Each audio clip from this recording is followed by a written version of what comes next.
menjalani rapid test. BNN Riau gagalkan dan musnahkan 23 kg sabu.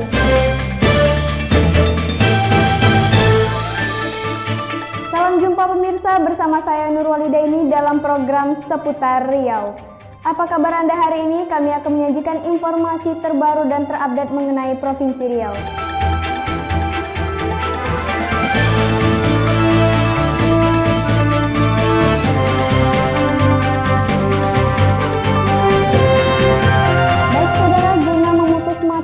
Penyebaran virus corona, Pondok Pesantren Ummul Qura melakukan rapid test terhadap puluhan santri.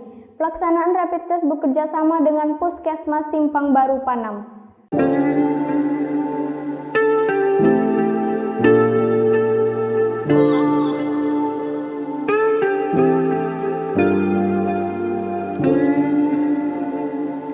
Ada 50 santri kelas 3 Pondok Pesantren atau Ponpes Ummul Qura yang mengikuti rapid test yang dilaksanakan di halaman gedung utama Pondok Pesantren Jalan Melati, Kecamatan Tampan, Pekanbaru.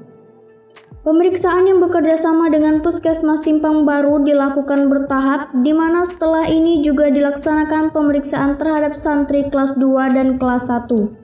Menurut Yayasan Ponpes Ummul Qura Ibnu Mas'ud, rapid test dilakukan untuk memeriksakan kesehatan dari COVID-19 sebelum para santri masuk ke pondok untuk mengikuti proses belajar mengajar. Jika hasil rapid test non-reaktif, santri kemudian menjalani isolasi mandiri di Ponpes selama 14 hari. Namun jika ada yang reaktif, akan dilakukan tindakan medis. Ya, ini kan kita santri ini masih bertahap. Jadi kita dari Dinas Kesehatan dan Puskesmas itu diberi kuota 40%. Jadi per tingkat aja. Nah, jadi tidak sekaligus. Jadi sekarang masih ada kelas 2 dan kelas 1 yang belum masuk. Jadi ini masa sebulan lagi lah baru kelas 1 baru bisa masuk. Nah, hari ini kita kerjasama dengan Puskesmas Simpang Baru untuk ini melaksanakan rapid test ini. Sebelumnya santri ini sudah karantina di rumah selama 2 minggu. Kemudian masuk di sini juga kita sediakan ruang khusus, mereka karantina juga selama 2 minggu. Baru setelah itu mereka baru boleh beraktivitas belajar. Paling kalau mereka keluar untuk senam dan berjemur. Untuk makan kita kasih langsung ke kamarnya. Kalau totalnya kita sekitar 260 santri, 61. Tapi sekarang nih yang masuk ini sekitar berapa Rio? 50 ya? 50. Uji cepat COVID-19 dengan rapid test untuk melihat imunitas para santri. Jika ada yang reaktif, maka dilanjutkan dengan uji swab. Kegiatan ini sebagai langkah antisipasi sehingga penularan virus corona dapat diminimalisir di lingkungan pendidikan.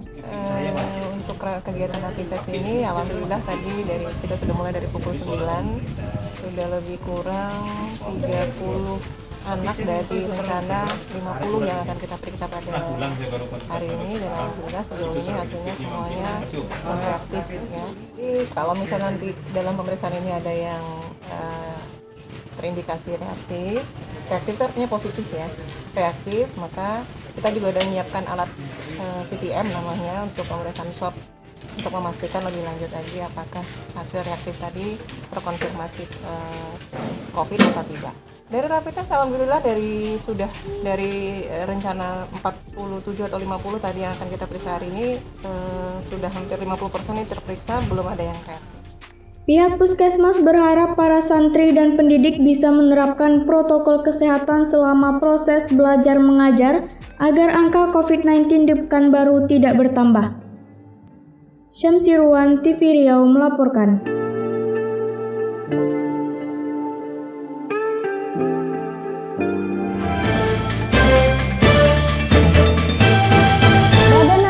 Nasional atau BNN Provinsi Riau musnahkan 23 kg sabu dan 10.000 butir pil ekstasi. Barang bukti ini hasil pengungkapan 3 kasus yang diduga jaringan internasional. Barang bukti narkoba yang disita oleh petugas Badan Narkotika Nasional atau BNN Riau ini merupakan hasil pengungkapan 3 kasus, di mana kasus pertama diamankan 20 kg sabu, Kasus kedua diamankan 2 kg sabu dan 10.000 pil ekstasi, serta kasus ketiga diamankan 1 kg sabu. 3 orang tersangka diamankan yang merupakan kurir jaringan internasional. Untuk mencegah penyalahgunaan oleh pihak lainnya, barang bukti narkoba yang disita oleh petugas dimusnahkan, yakni sabu dengan dibakar menggunakan alat insenilator, sementara untuk pil ekstasi dengan cara di blender lalu dilarutkan menggunakan cairan kimia. Proses hukum terus dilanjutkan terhadap para tersangka.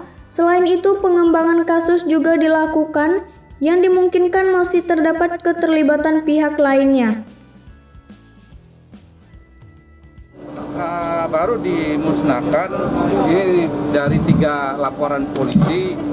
Yang pertama 20 kilo, terus 2 kilo dan 1 kilo, serta ekstasi 10.000. Jadi ini 3 kasus ya, kita sudah memusnahkan. Jadi totalnya itu 23 kilo sama 10.000 pil ekstasi. Ada yang 5 bungkus itu non narkotik, tapi masuk dalam penyitaan kita, ya.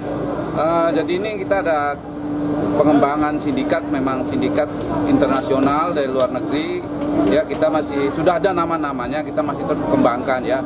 Dan dari kasus yang pertama, yang kedua sama ketiga ini ada urutannya, ya, ada sangkut pautannya. Bahkan hari ini juga BNNP dari Lampung akan datang sini mendalami dengan kasus yang sama, karena dari sini sudah dikirim ke beberapa provinsi itu, ya, terutama yang kasus yang kedua itu, yang ketiga, ya, kasus yang ketiga, ya. Jadi kita sudah koordinasi, di Lampung juga ada tangkap, ternyata tersangkanya atau bandarnya ada di sini. BNN Riau menyatakan akan menindak tegas seluruh pelaku narkoba mulai dari kurir, pengedar, hingga pihak yang memproduksi barang haram tersebut. Diharapkan dengan berbagai pengungkapan dan penggagalan transaksi narkoba bisa meminimalisir penyalahgunaan di tengah masyarakat. Syamsirwan, TV Riau melaporkan.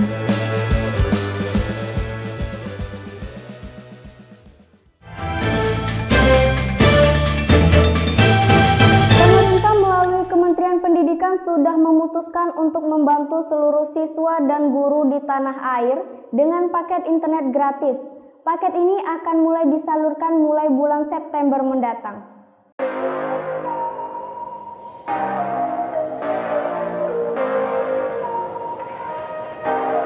Kabar gembira bagi pelajar dan guru di seluruh Indonesia karena mulai bulan September mendatang akan menerima paket internet gratis dari pemerintah. Siswa akan mendapatkan paket sebesar 35 GB dan guru sebesar 40 GB per bulan. Paket ini bisa dimanfaatkan selama sebulan untuk belajar secara online. Instruksi untuk memberikan paket internet secara gratis ini sudah diketahui Disdik Pekanbaru.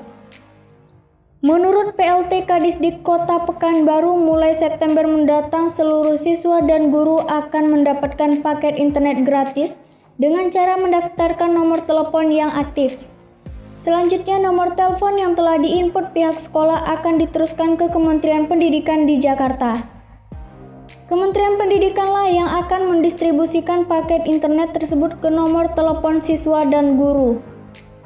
Ya, informasi itu sudah sampai ke kita dan kita juga sudah disosialisasikan kemarin oleh Direktur SMP. Kemarin ada kegiatan FGD di Kota Pekanbaru.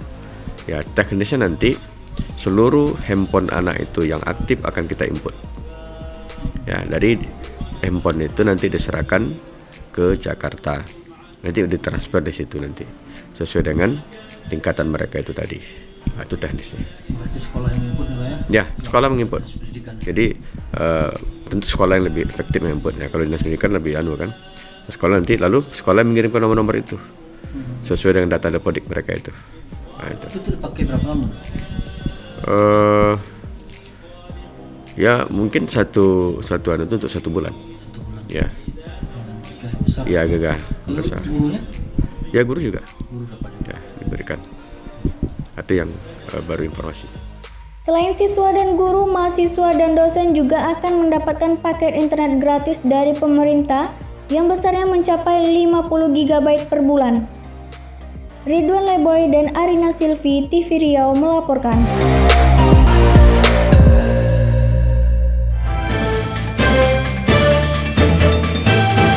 Pemerintah Kota Pekanbaru sudah memutuskan melakukan pemekaran wilayah Kota Pekanbaru. Dua kecamatan yang dimekarkan adalah Tenayan Raya dan Tampan.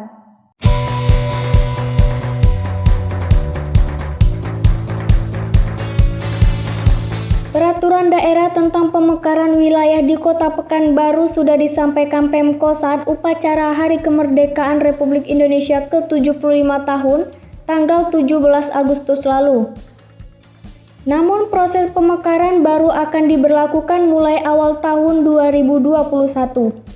Hanya saja, pemekaran di Kecamatan Tampan Pekanbaru berbeda dengan pemekaran di Tenayan Raya, karena nama Kecamatan Tampan dihapus. Sebagian warga Tampan tidak mempersoalkan penghapusan nama tersebut dan mengaku wajar jika kecamatan yang sedang mengalami kemajuan pesat ini dimekarkan menjadi dua kecamatan, yakni Kecamatan Tuah Madani dan Kecamatan Bina Widya. Pasalnya, selain jumlah penduduknya yang padat atau setara dengan jumlah penduduk di Bukit Tinggi, juga karena wilayahnya yang sangat luas. Maka dari itu, menurut warga akan sangat memudahkan jika kecamatan ini dimekarkan. Ya, kalau buat kami sih setuju aja sih. Setuju aja karena Itu kan wewenang pemerintah. Ya. jadi tidak ada terganggu apapun ya Pak. Enggak. Itu wewenang pemerintah, nggak ada wewenang kita. Berarti Pak, memang untuk pemekaran ini kita hanya menunggu kepastian gitu. Ya gimana lebih baiknya lah. Ya kan, baik dari yang kemarin gitu, bagus dari yang kemarin gitu. Ya, kami ini masyarakat ini istilahnya menunggu dari pemerintah yang baik aja lah pokoknya. Menurut saya itu biasa-biasa aja karena mungkin sudah luas, mungkin jadi bagi jadi dua, jadi urusan pemerintahan ini bisa lebih lancar atau cepat atau bagaimana gitu. Orang-orang masyarakat tidak terlalu antri untuk mengurus keperluan tentang pemerintahan ini, surat-surat gitu. Dikurangkan tidak ada, yang penting dilebihakan lebih nyaman aja, lebih masyarakatnya lebih nyaman dan lebih bagus lah pelayanannya gitu, supaya segala urusan cepat lancar, masyarakatnya tenang, ada keamanannya gitulah semua. Warga yang telah mengetahui tentang pemekaran kecamatan ini berharap kedepannya kecamatan tersebut bisa lebih baik dari sebelumnya dan pelayanan terhadap masyarakat juga dipermudah. Nur Walidaini dan Arina Silvi, TV Riau melaporkan.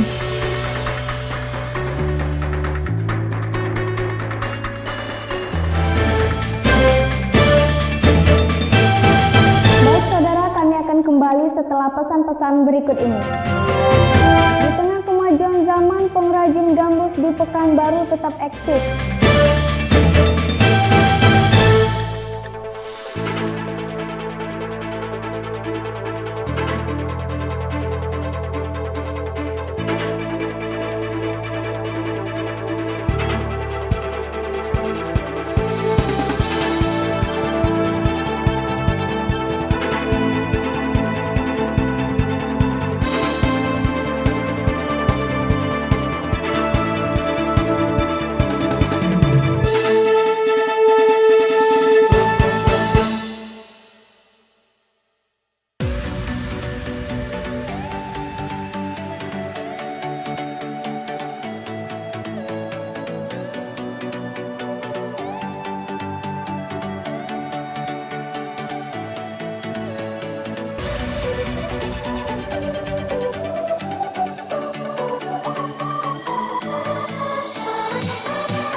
citra budaya Melayu di tengah masyarakat.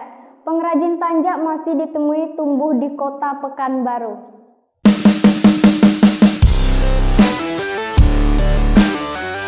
Tanjak merupakan aksesoris pakaian lelaki Melayu yang digunakan pada bagian kepala sebagai simbol masyarakat di bumi lancang kuning. Namun di tengah perkembangan teknologi dan zaman, hal ini mulai jarang terlihat digunakan. Agar tidak punah dan hilang, sejumlah warga di Jalan Kesadaran Kelurahan Tangerang Labuai Pekanbaru berupaya membentuk usaha kerajinan tanjak, di mana selain bagian melestarikan budaya juga dalam hal mengais rezeki. Aksesoris Melayu ini sering terlihat pada kegiatan-kegiatan tertentu seperti hari jadi daerah atau momen-momen seremonial. Dalam proses pembuatan, kain songket dan kain pelapis dipotong menjadi segitiga yang kemudian disetrika untuk mendapatkan lipatan. Selanjutnya, kain disatukan dan dilipat sesuai dengan lipatan tanjak. Langkah pelipatan harus dilakukan dengan teliti agar hasil tanjak rapi dan bersih. Terakhir, tanjak yang sudah dilipat kemudian dijahit sesuai dengan ketebalan yang diinginkan.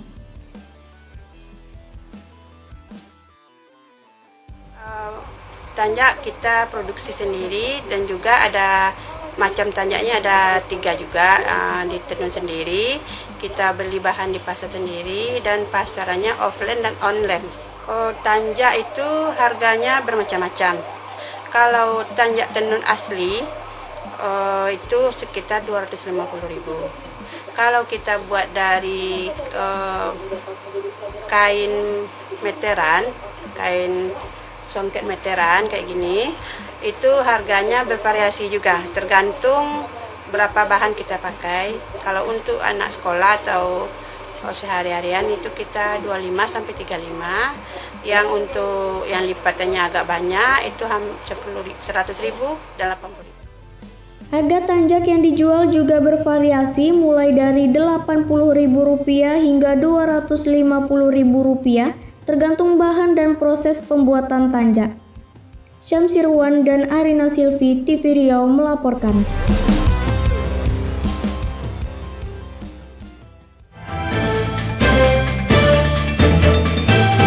Di tengah kemajuan zaman, alat musik tradisional masih lestari dan terjaga. Salah satunya alat musik gambus yang terus diproduksi oleh pengrajin di Kota Pekanbaru.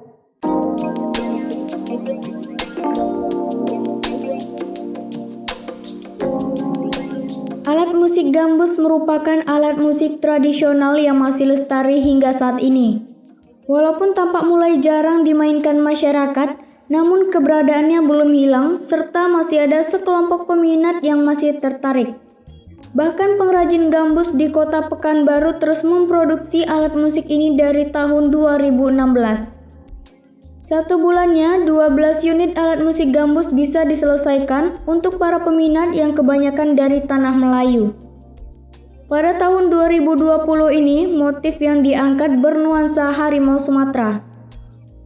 Selain memproduksi alat musik yang berasal dari kawasan Timur Tengah ini, pengrajin gambus, Irawan juga turut membuat alat musik lainnya seperti gitar. Kecintaan terhadap alat musik dapat memberikan hiburan kepada masyarakat.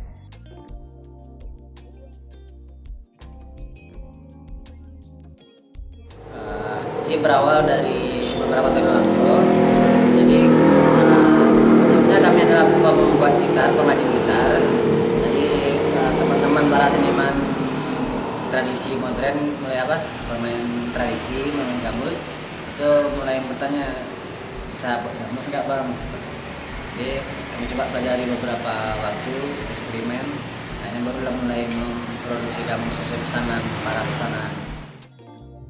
Irawan berharap alat musik gambus masih terus lestari sehingga kebudayaan lama tidak terkikis oleh pesatnya kemajuan zaman dan teknologi. Syamsirwan dan Arina Silvi, TV Riau melaporkan.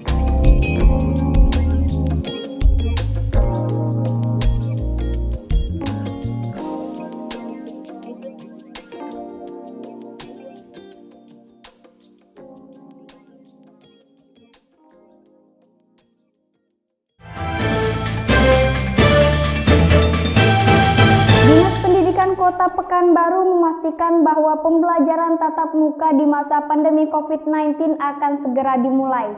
Hal ini ditegaskan PLT Kadisdik Pekanbaru Ismardi Ilyas.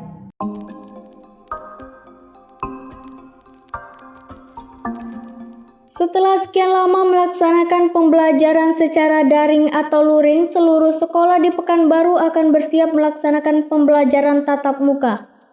Pembelajaran tatap muka ini akan dilakukan dengan metode belajar penuh selama 2 jam dan waktunya sekali dalam seminggu.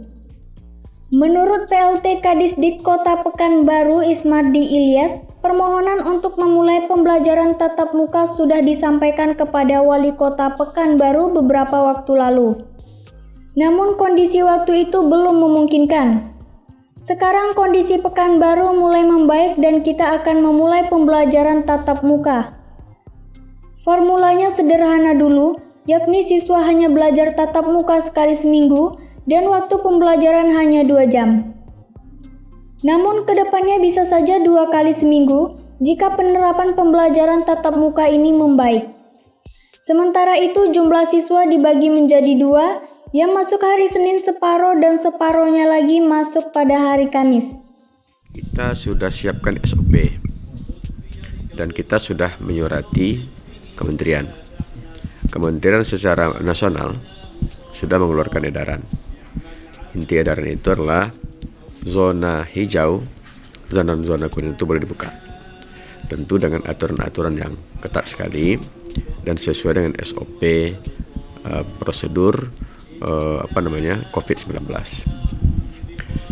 Hari ini kita akan masukkan surat ke Wali Kota untuk menindaklanjuti itu. Karena dari peta nasional yang kami lihat kita kuning. Kami akan mengajukan ini ke Wali Kota, baik selaku Wali Kota maupun selaku Ketua Gugus Tugas. Nanti kalau Wali Kota mengizinkan, maka kita sudah siapkan semuanya. Ya.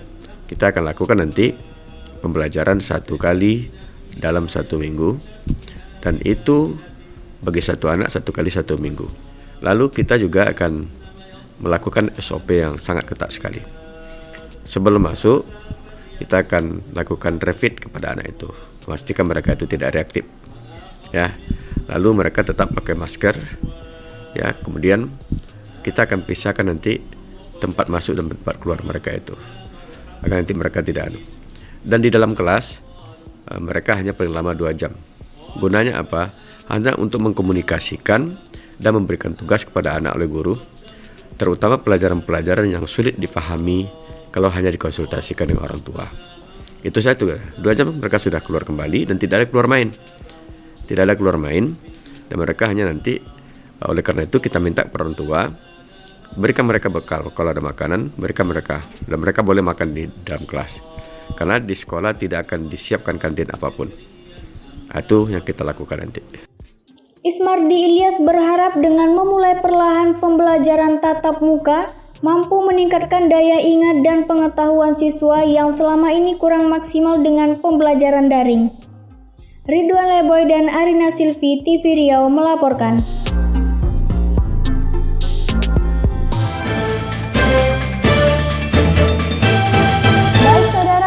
Sudah seputar Riau hari ini, saksikan terus kami di www.tvriau.com.